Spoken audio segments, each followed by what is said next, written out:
El educador es el hombre que hace que las cosas difíciles parezcan fáciles. Ralph Waldo Emerson.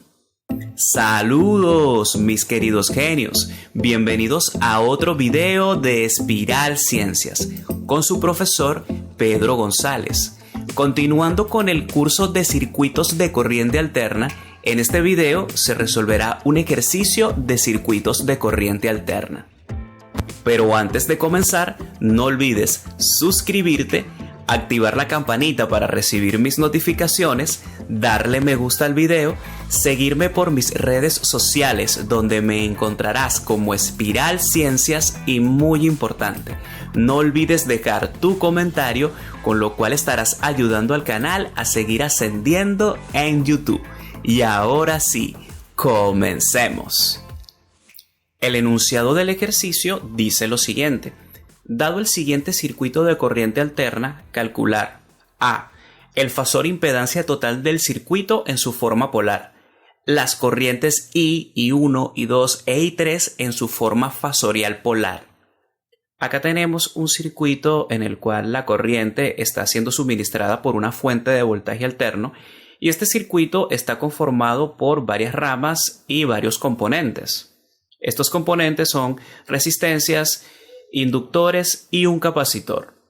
Se observa que para los resistores se están dando sus valores de resistencia. Para el caso de los inductores se está dando sus valores de reactancia inductiva. Y para el caso del capacitor se está dando el valor de su reactancia capacitiva. Y recordemos que en un circuito de corriente alterna, los valores de resistencia y de reactancia en realidad son valores de impedancia. Por lo tanto, este circuito se pudiera reescribir de tal forma en donde solo aparezcan impedancias. Y esto es lo que haré para resolver la primera parte del ejercicio. Y al reescribir el circuito se obtiene lo siguiente. Este sería el mismo circuito anterior, solo que se están colocando las impedancias de los componentes.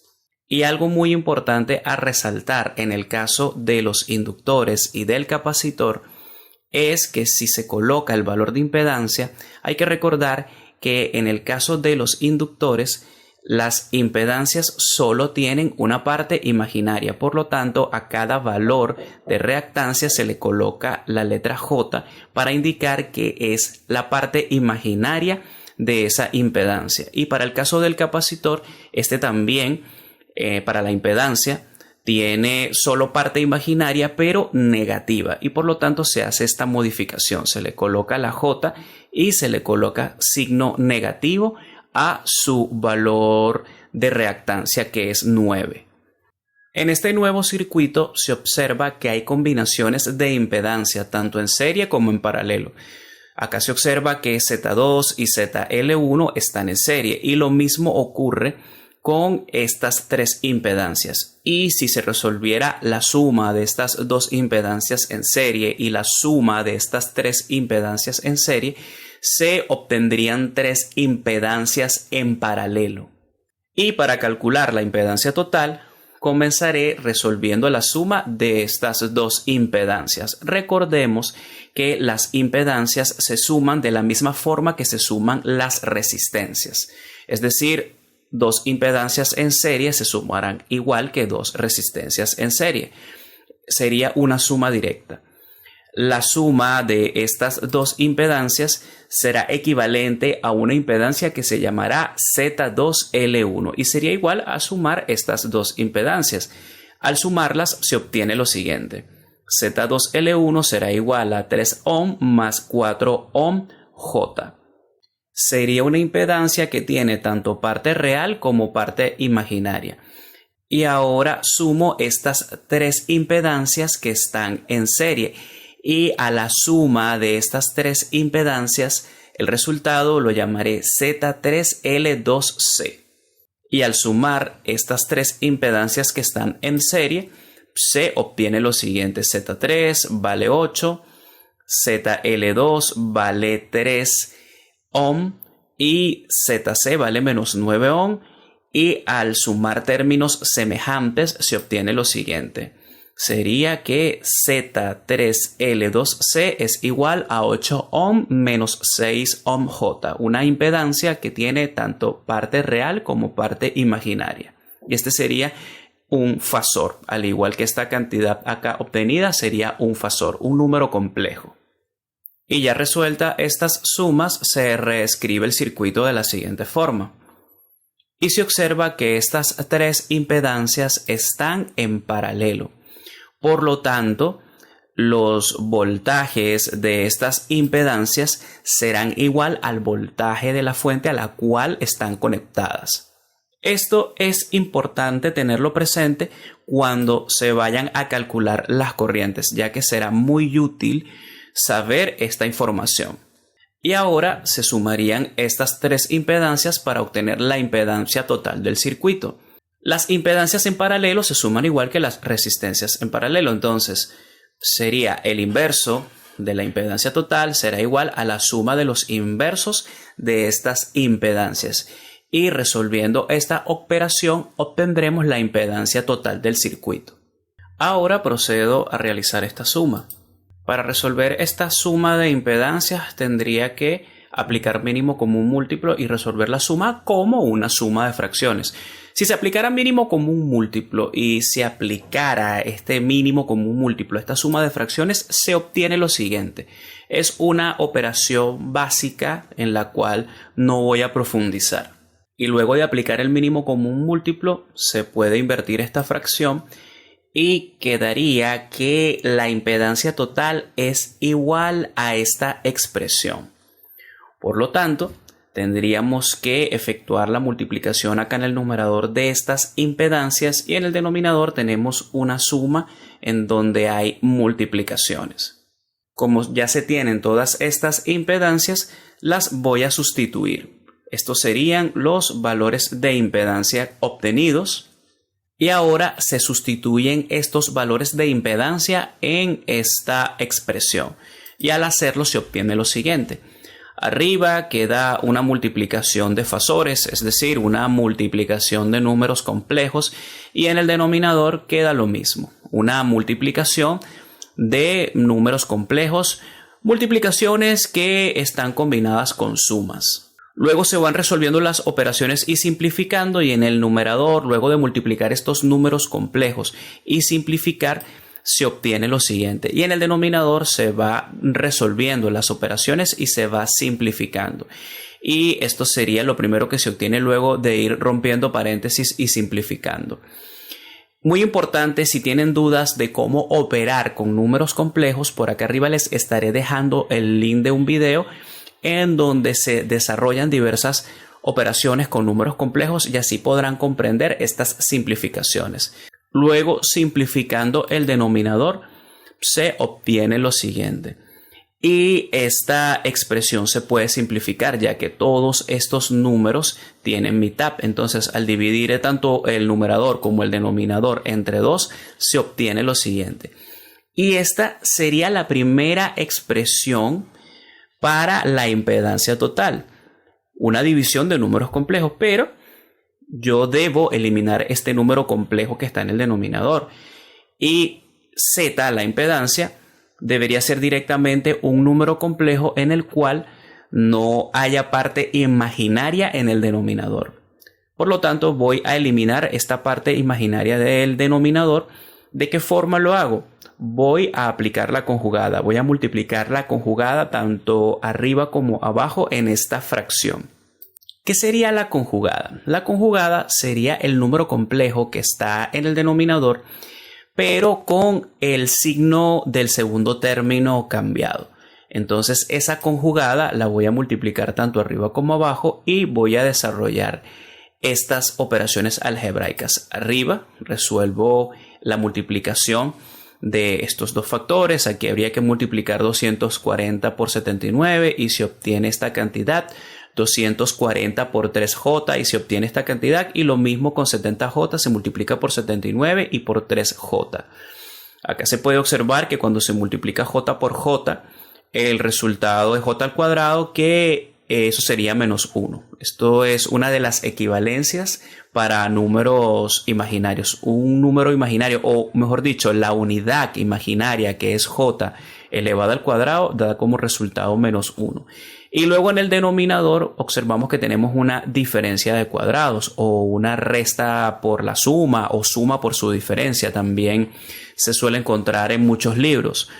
Acá, al resolver esta diferencia de cuadrados, se obtiene lo siguiente. Sería 79 al cuadrado menos 3j al cuadrado. Luego, después de simplificar el numerador, se obtiene lo siguiente. Acá, al sumar estas partes reales, bueno, restar en realidad, porque 210 por menos 1 es menos 210. Al efectuar la resta de este número con este número, se obtiene esta cantidad que está acá. Y luego, al sumar estas partes imaginarias, se obtiene lo siguiente. Y en el denominador me va quedando esto que está acá.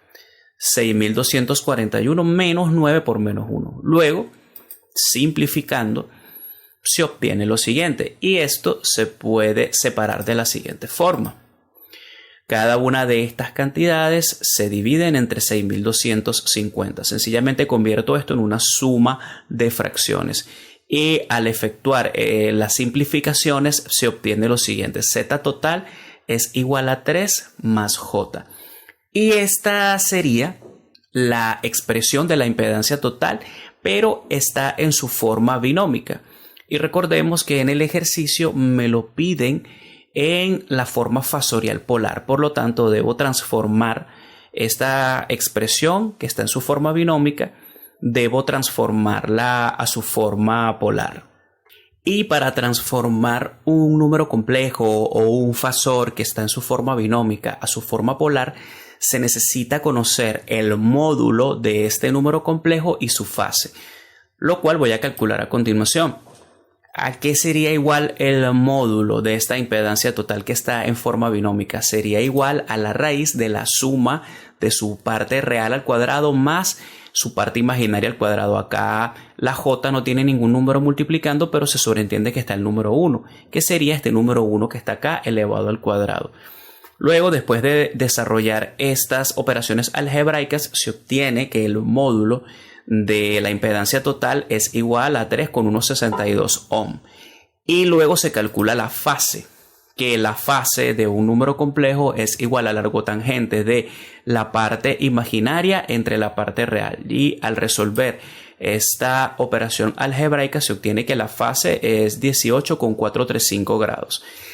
Y entonces el fasor impedancia total expresado de forma polar sería igual a lo siguiente. Sería igual a su módulo, sigue el símbolo de ángulo y después sigue el ángulo. Y esto sería el número complejo o el fasor impedancia total en su forma polar. Y esta sería la primera parte del ejercicio.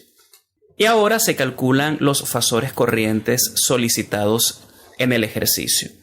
En cada caso, para calcular el fasor corriente, por ejemplo, para calcular el fasor corriente que pasa a través de esta impedancia, igualmente para calcular este fasor corriente o para este fasor corriente o para el fasor total, se utiliza esta expresión que se obtiene a partir de la ley de Ohm, que sería un fasor corriente es igual al fasor voltaje entre el fasor impedancia. Esta es la expresión que se utilizará para calcular cada uno de esos fasores corriente.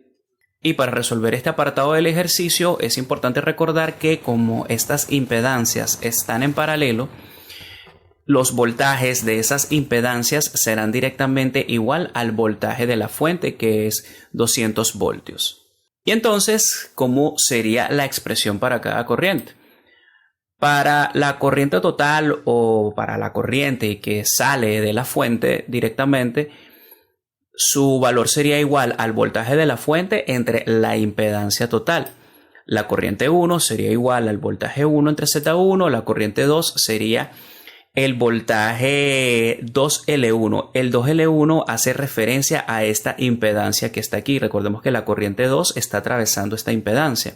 Entonces la corriente 2 sería igual al voltaje 2L1 entre Z2L1. Y la corriente 3 sería igual a el voltaje 3L2C que ese 3L2C hace referencia a esta impedancia y esta corriente está atravesando esta impedancia, entonces esta corriente sería igual al voltaje al que está sometido esta impedancia entre la impedancia. Y estas serían las expresiones para calcular las corrientes. Comenzaré calculando la corriente I.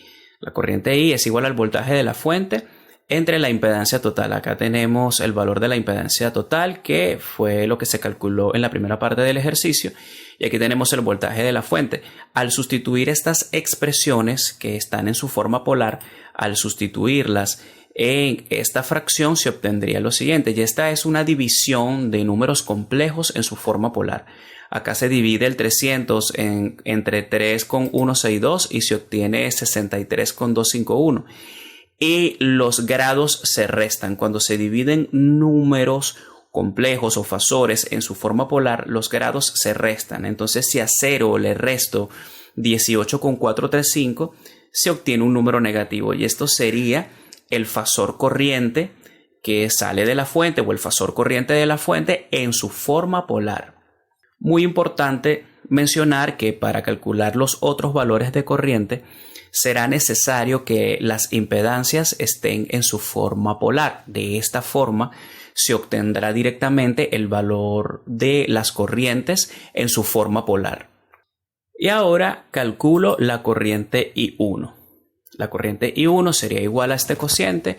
El valor de Z1, por acá lo tenemos, que recordemos que el valor de Z1 corresponde al valor de impedancia de una resistencia.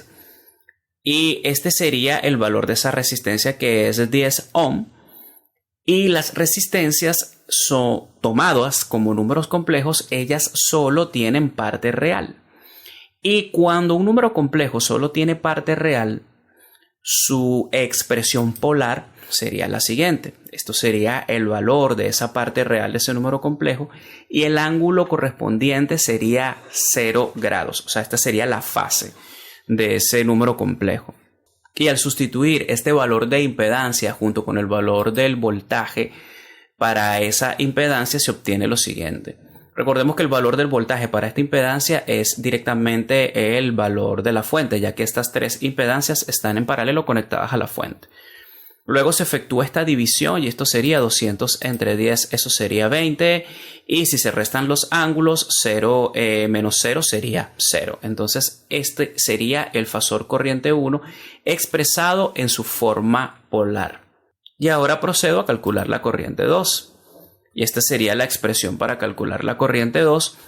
Sería el voltaje 2L1 entre Z2L1, pero Z2L1, que es la impedancia que tenemos acá, la tenemos es en su forma binómica. Y voy a transformarla a su forma polar para que podamos obtener directamente el resultado del fasor corriente 2 en su forma polar. Entonces, ¿cómo transformar esta impedancia a su forma polar? Necesitaríamos el módulo de este número complejo. El módulo sería la raíz de la suma de la parte real más la parte imaginaria al cuadrado, que sería 3 al cuadrado más 4 al cuadrado. Y el resultado de esta operación algebraica es 5 ohm. Luego faltaría la fase de ese número complejo, que la fase sería igual al arco tangente de la parte imaginaria entre la parte real. Y al resolver esta operación algebraica se obtiene que esta es la fase. Entonces la expresión para Z2L1 en su forma polar sería la siguiente. Esto sería el módulo de ese fasor y este sería su fase. Luego se sustituye este valor de Z en esta expresión junto con el valor de voltaje. Y acá tenemos esta división de números complejos que están en su forma polar. Y esto sería 200 entre 5 es igual a 40. Y acá se restan los ángulos. 0 menos 53,130 es menos 53,130. Y esta sería la corriente 2 del circuito. Solo faltaría la corriente 3. Esta sería la expresión para la corriente 3. Sería igual al cociente del voltaje 3L2C entre la impedancia 3L2C. Recordemos que este voltaje es el mismo voltaje de la fuente porque estas tres impedancias están en paralelo. Y esta impedancia está en su forma binómica y debemos transformarla a su forma polar para obtener directamente el valor de corriente en su forma polar. Necesitaríamos el módulo de este fasor, que sería la raíz de la suma de sus partes al cuadrado, y al calcular el módulo se obtiene que es 10 ohm. Luego la fase sería el arcotangente de la parte imaginaria, que es menos 6, por esto el signo negativo, entre la parte real. Y el resultado de esta operación es igual a lo siguiente. Entonces, este número complejo, este fasor Z3L2C en su forma polar, sería igual a lo siguiente, donde esto sería el módulo y este sería la fase, el ángulo de ese número complejo. Luego se efectúa la división, la corriente 2 sería igual a este cociente, este es el valor del voltaje que tenemos acá, este sería en el denominador el fasor impedancia, y 200 entre 10 serían 20, y acá se restarían los ángulos, 0 menos 36,87. Acá al multiplicar menos por menos, este 36,87 me quedaría positivo. Y esto sería la corriente 3. Y este sería el video. Espero les haya gustado. Si desean que haga más contenido sobre este tema, pueden dejar sus sugerencias en la cajita de comentarios. Y muy importante, no olviden suscribirse, activar la campanita para recibir mis notificaciones, darle me gusta al video, seguirme por mis redes sociales donde me encontrarán como Espiral Ciencias, y muy importante, no olvides dejar tu comentario para que el canal siga ascendiendo en YouTube. Nos vemos.